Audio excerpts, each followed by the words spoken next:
Muy buenas, me llamo Víctor Rangel y yo le vengo a hablar acerca de la estructura económica nacional de Venezuela.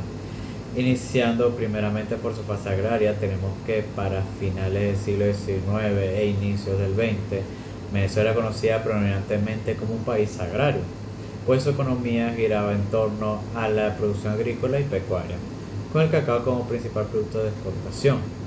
Su estructura económica y social estaba centrada en grandes haciendas compradas por la élite terrateniente, mientras que el resto de la población rural vivía en condiciones precarias. Esto fue así hasta el descubrimiento de grandes yacimientos de petróleo a principios del siglo XX, especialmente el pozo Sumaque I en 1914, a lo cual Venezuela comenzó una transformación radical durante los años 1920 y 1930, pues el petróleo desplazó la agricultura como principal motor económico. Esta transición se terminó acelerando en las décadas siguientes, cuando el país se convirtió en uno de los mayores exportadores de crudo del mundo, a lo que por consiguiente empezaron a llegar empresas extranjeras, que a su vez trajeron inversores, pero también marcó el inicio de una dependencia económica del petróleo, lo que esto provocó un cambio y abandono paulatino del sector agrícola y la desarticulación de economías locales, generando un proceso de petrolización. Esta transición hacia una economía petrolera terminó incentivando un fuerte proceso de migración interna, a lo que las ciudades, especialmente Caracas, Maracay y Valencia, crecieron de manera explosiva en el siglo XX, debido a la concentración de actividades económicas, oportunidades laborales y servicios públicos. Este éxodo rural tuvo varias consecuencias, desde el crecimiento urbano acelerado, de donde surgieron barrios marginales en las periferias urbanas, reflejo de la falta de planificación. También hubo un declive en el sector agrícola, que al reducirse la mano de obra rural y la inversión del sector, pues el país pasó a depender de cada vez más de la importación de alimentos. También tenemos la concentración demográfica, que hacia el final del siglo XX, más del 80% de la población venezolana vivía en ciudades. Pasando ahora hablando acerca del aparato productivo nacional, tenemos que, pues, con el crecimiento de la industria petrolera, Venezuela dejó de priorizar la construcción de un sistema productivo diversificado, y su esfuerzo por industrialización llevado a cabo desde la década de 1950 y 1970, aunque significativo en áreas como la siderurgia y la petroquímica, no llegaron a establecerse como un pilar alternativo en la economía nacional, y la llamada enfermedad holandesa afectó negativamente al sector agrícola y manufacturero, aumentando la dependencia del país de las importaciones para cubrir sus necesidades esenciales.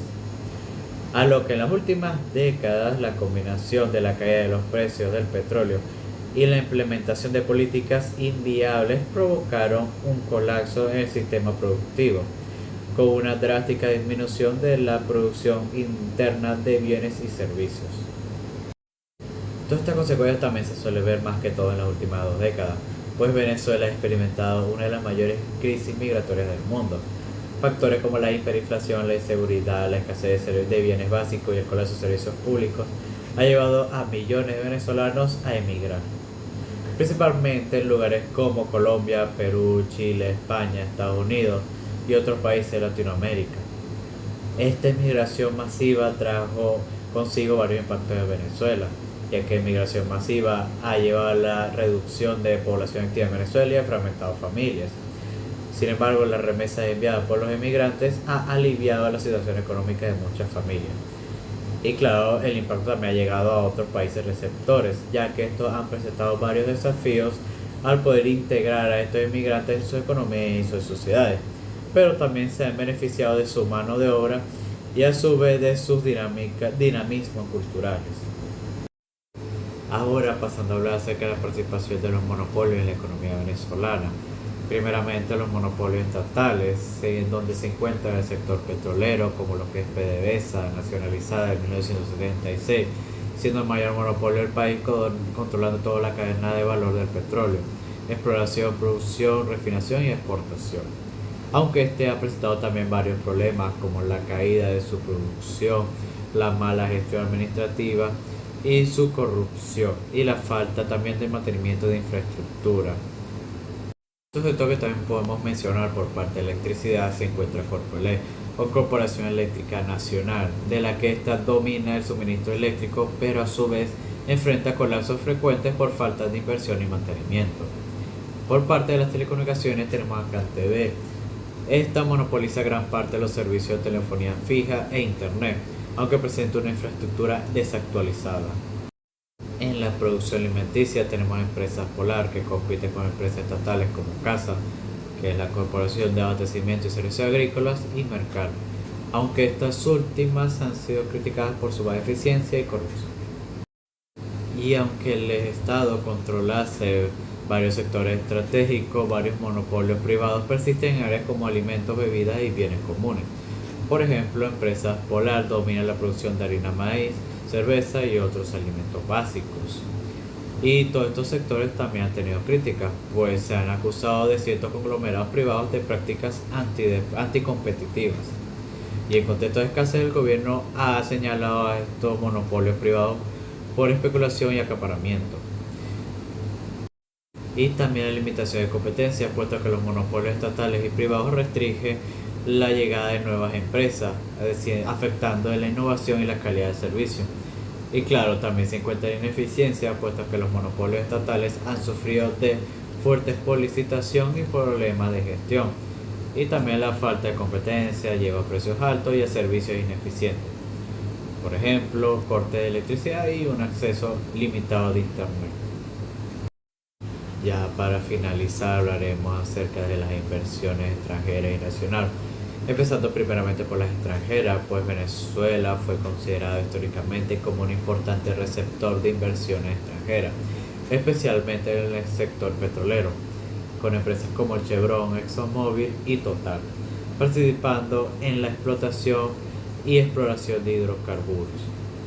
Desde el año 2010, debido a estos factores como la expropiación de activos, políticas económicas restrictivas y sanciones internacionales de inversiones extranjeras directas, ha llegado a disminuir drásticamente. Sanciones impuestas por países como Estados Unidos y la Unión Europea han restringido significativamente la capacidad de Venezuela para atraer inversiones internacionales. Y las altas tasas de inflación, y el control de cambio y la inseguridad jurídica han desincentivado la participación extranjera. Y hablando del sector privado nacional, pues tenemos que Venezuela ha enfrentado varias dificultades por el control económico, lo que es el precio, el cambio y la producción, y políticas que limitan la propiedad privada. A pesar de ello, algunos sectores como el comercio informal y servicios han mostrado resiliencia y adaptación en un entorno adverso. Estos han presentado retos como la inestabilidad económica marcada por la inflación y las devaluaciones de la moneda. Ha reducido también significativamente el incentivo para la inversión local. Sin embargo, las recientes políticas de flexibilización económica, como la dolarización de facto, han incentivado cierta reactivación de las actividades económicas. En resumen, la economía de Venezuela ha enfrentado varios graves retos debido a su histórica dependencia del petróleo, la ineficiencia del monopolio estatales y privados, y la falta de diversificación productiva. La inversión extranjera se ha reducido por las expropiaciones y sanciones, mientras que la inversión nacional se ha limitado por la crisis económica. Y aunque se han observado ciertos intentos de flexibilización desde el año 2019, estos esfuerzos no han sido suficientes para poder recuperar los niveles de inversión necesarios para un crecimiento sostenible.